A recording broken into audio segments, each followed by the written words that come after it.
The following is a special presentation of Fox 31 and our ongoing commitment to the military, serving those who serve. Captured, blindfolded, beaten, and starved. 50 years ago, these sailors on this ship, named for this Colorado town, were held prisoner in North Korea, accused of being spies. Subsequent reports from the Pueblo and the North Koreans stated that there were 4 wounded aboard, one of whom later died. A crisis that captured the attention of the world. The options are few and highly dangerous. Now, half a century later, they're back in Colorado, reunited to tell their story. We were in the history books, up on the front pages. Now we're not even in the history books. The story of the Pueblo.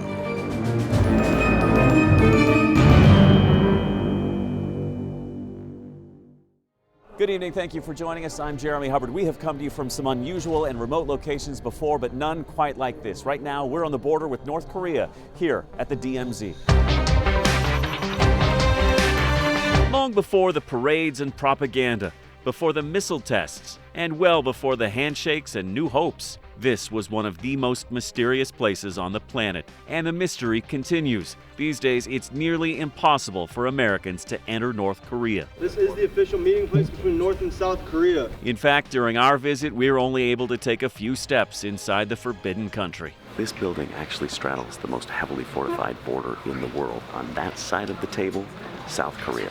Where I'm standing right now on this side of the table, I'm in North Korea. But a group of American sailors knows all too well what life is like in the North, including a man from our state. 50 years ago, a man from Colorado was on the wrong side of this border, held captive for 335 days, beaten and starved, labeled a spy. Alvin Plucker of LaSalle, Colorado, was one of 83 crew members on board the USS Pueblo on January 23, 1968. Gathering intelligence in what the U.S. Navy insists was international waters off the coast of North Korea. When their ship was commandeered by the North Koreans, a deadly firefight followed. One crew member killed, the others taken prisoner and put through hell for the next 11 months. You didn't know when you were going to be taken out and beating. You didn't know if it was interrogation or for discipline. Their ship, the USS Pueblo, was named for Pueblo, Colorado, and it's here where the ship's crew has gathered for what may very well be their last reunion. We're having our 50th reunion. It's all about having a good time with our crew members and reminiscing about the things that we went through, especially after our captivity. There are still a few dozen survivors here to share memories. He kept telling me, they're not going to kill us. They're not going to kill us now. It's been too long. I said, yeah, keep telling me that. A fraternity of sailors with an experience few people in the world can relate to. Oh, it's great. It's great. See them all again. Of course, we're all getting older. But their minds are still sharp and constantly returning to that day 50 years ago when their lives changed forever. I went from 135 down to 98 pounds, and I think probably in the first 3 months. They were just off the coast of Wonsan when they were surrounded. Submarines, torpedo boats, even aircraft chasing them and then attacking. Oh, it was scary.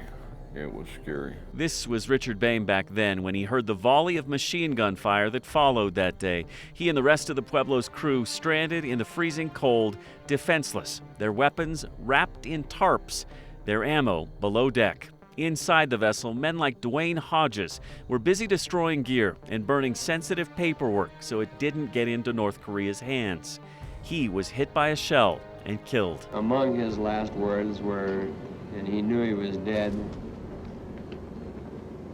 was that it had been a privilege to have served in the United States Navy.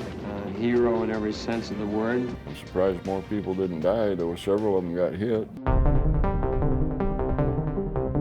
For 2 hours, the Pueblo fended off the North Koreans, but they couldn't any longer. The crew was detained, the ship commandeered. These men, now prisoners of war, and the torture started instantly. I had my chin split open within the first few days there, giving the wrong answer. Beatings, fists, feet, boards. What'd they do with boards? Hit you with them. The North Koreans wanted confessions that the Americans were spies. And after days of brutality, they finally got them. We were beat to pulps to make these false confessions, and the world understands that. And pretty soon you're going to write something or say something.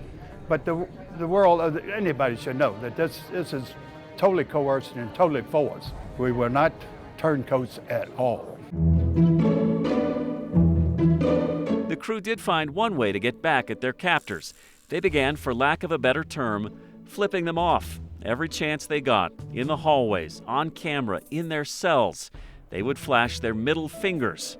The men told the North Koreans it was the Hawaiian good luck sign. So we said they don't know what it meant. And that opened up a door for us. Anybody want to do it? All right, guys, there you go. We remember now it's all officially the North Korean emblem. It was all fun and games until an American news reporter wrote about the message behind the finger, and the North Koreans read about it. And they found out what it meant, and that's how Hell Week came about. Hell Week. The captors were angry they'd been made to look like fools. We were all fair game. The guards, they were all experts in karate. They beat us with rifle butts, broomsticks, chairs. I got 2 chairs broken over my head during the course, not at one time. But, and karate chops. Even in 1968, a year dominated by some of the biggest news of the century. They told us about Martin Luther King being assassinated, about Robert Kennedy being assassinated, and about the Tet Offensive. They told us that, and I said, anything bad they tell you, believe, it's probably the truth. Even then, these men were making headlines all over the world, pawns in an international crisis. A crisis that finally ended when U.S. negotiators worked out a deal for their release exactly 11 months after their capture, 2 days before Christmas. It was a pretty good Christmas present for us. With buses waiting on the other side, they were told to walk across the so-called Bridge of No Return through the DMZ, connecting North and South Korea. Their orders: don't say anything, don't do anything stupid, and don't look back. Oh, it was crazy. It was crazy. They told us to maintain, I forget, 10 or 20 yards. And the guy behind me just wasn't walking fast enough. I told him, I said, you better speed up or we're not going to have, I'm going to walk right up your back. I wanted the hell out of that place. I'd been there long enough.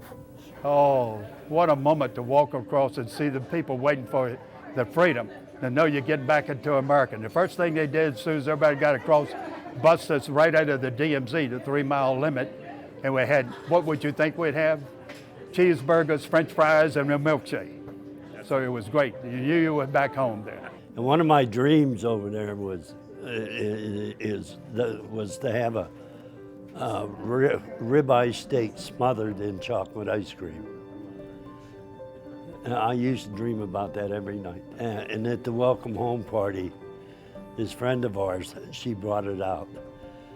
But she brought the ice cream separate. She said, I didn't have the heart to pour the ice cream on the steak. So did you do it? Yeah. How was it? Good. Getting back to normal life was the goal on that December day back in 1968. And sadly, 50 years later, it still is for so many of the men of the USS Pueblo who've been diagnosed with PTSD. I know I have it. I've been diagnosed by a psychiatrist. I didn't notice anything that was bothering me as far as that went, but they told me I had 70% PTSD. It's not so much a reunion as it is a homecoming. We really enjoy coming here. We enjoy the hospitality and the considerations that we get from everyone in Pueblo. These days, talking about what happened to them helps. Gatherings like these help.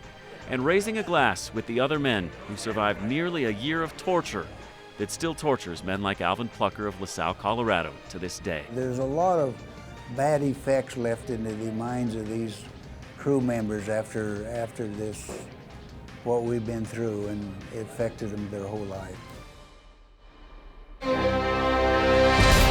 Alvin Plucker has never been back here to the DMZ and never plans to return, but some of his fellow survivors have launched an effort to get their old ship back from the other side of this border. We'll have that part of the story when we return tonight from South Korea.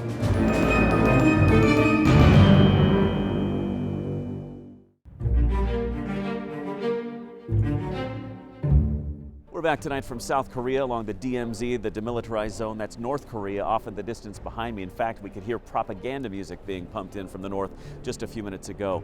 50 years ago, a ship was taken captive and held there for 11 months. The crew released, but the ship never came home. Now, some of those survivors would like to get her back.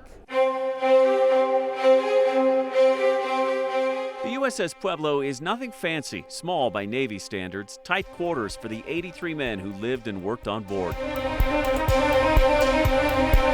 But that tiny ship has become a big propaganda tool in the 50 years since she was seized. Many years have passed since the Pueblo incident. But Pueblo, a witness of history and trophy, will testify century after century the crimes of aggression committed by the U.S. imperialists against the Korean people. These days, the only U.S. ship in the world held captive by a foreign government can be found right in the middle of the forbidden country of North Korea, in downtown Pyongyang. Moored right there in the Potong River, a permanent museum that thousands of visitors are ushered through every year and shown the battle scars from what the North Koreans call their brave attack on the hostile Americans aboard the Pueblo. Tourist Eric Sang captured this video from on board the ship 3 years ago. We're touring the USS Pueblo, which was captured by the North Koreans. These are bullet holes or shrapnel holes. Tour guides tell their side of the story of the North Koreans who detained the Americans. The 7 sailors in the photo here, they got on the ship and captured 83 crew. This week, the North Koreans committed yet another wanton and aggressive act by seizing an American ship and its crew in international waters. From the time she was taken custody, there have been efforts to get the ship back, mostly led by the crew that nearly died on board.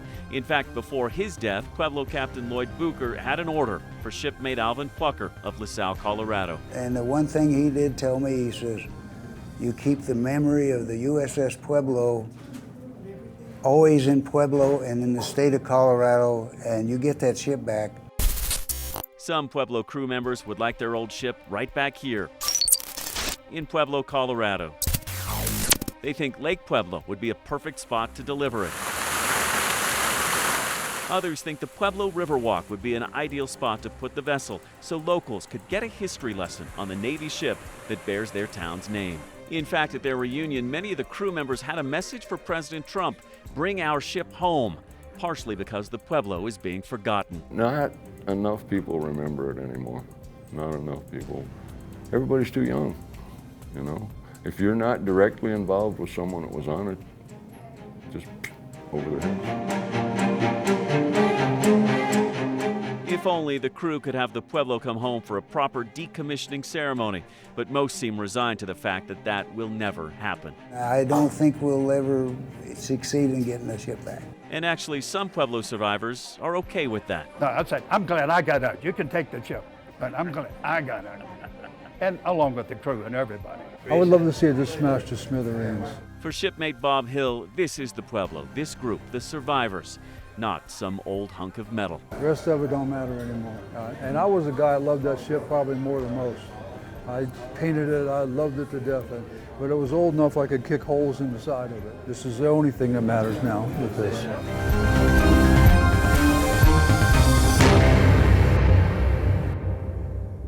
Now, the odds of ever getting the Pueblo returned from over there in North Korea are pretty slim, especially given the state of U.S.-North Korean relations right now. But some of those survivors refuse to ever give up. When we come back tonight, the captain of the USS Pueblo, why he was nearly court-martialed when the crew was finally freed, and what his men have to say about him today, 50 years after the Pueblo incident.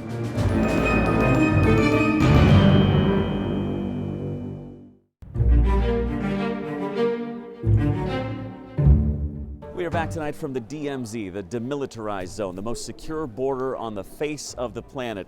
50 years ago, a ship named for the city of Pueblo, Colorado, was taken captive on the other side of that border, and that ship's captain has become one of the most controversial subjects in U.S. Navy history. What he did was unheard of. Commander Lloyd Bucher became the first person to surrender an American warship since the War of 1812. Never once did he fire a shot when the USS Pueblo was under attack. And then came the confessions. After 11 months in captivity, the skipper and his crew admitted they had spied in North Korean waters. At 11:30 in the morning that day, the DPRK government announced that it would expel over 80 spies out of the Republic. When the Pueblo crew was finally released after those confessions, Bucher was hailed a hero in the media, surrounded by celebrities, family, and friends when they touched down on American soil. We were unfortunate by being in the wrong place when there was just too many of them and too little of us. But in the military, there was anger over Bucher's handling of the Pueblo incident. Navy officials were outraged. Hundreds of pounds of intelligence secrets, papers, and electronics were now in North Korean hands. And embarrassed, the ship had become a tourist attraction in North Korea. In fact, a court of inquiry was convened, and after an 8-week investigation, 5 Navy admirals recommended Bucher be court-martialed. They were stunned he'd given up the ship without firing a single shot. But the Secretary of the Navy overruled the admirals, saying the men of the Pueblo had suffered enough. Ask the survivors of the Pueblo today, and they don't mince any words when it comes to Captain Bucher. One hell of a good man. I learned to love the guy, and I was with him to the end. To them, Bucher was and always will be a hero who was one of them. He took shrapnel to the leg during the attack, and the burly skipper suffered malnutrition from his captivity. Normally 200 pounds, he was just 127 pounds when those crowds welcomed him home. Every time the crew of the Pueblo reunited in Pueblo, Captain Bucher was here alongside his men, reminiscing about the most difficult 11 months of their lives, right up until his death. In the end, his legacy was as solid as the steel that framed his old ship, a Navy hero who did what he had to do to keep his crew alive, only losing one man during the entire ordeal, an ordeal that could have been deadly for everyone on board the Pueblo. Captain Bucher died 15 years ago, but he is still a hero, still a legend to the men gathered in Pueblo for the 50th anniversary of what happened to their ship.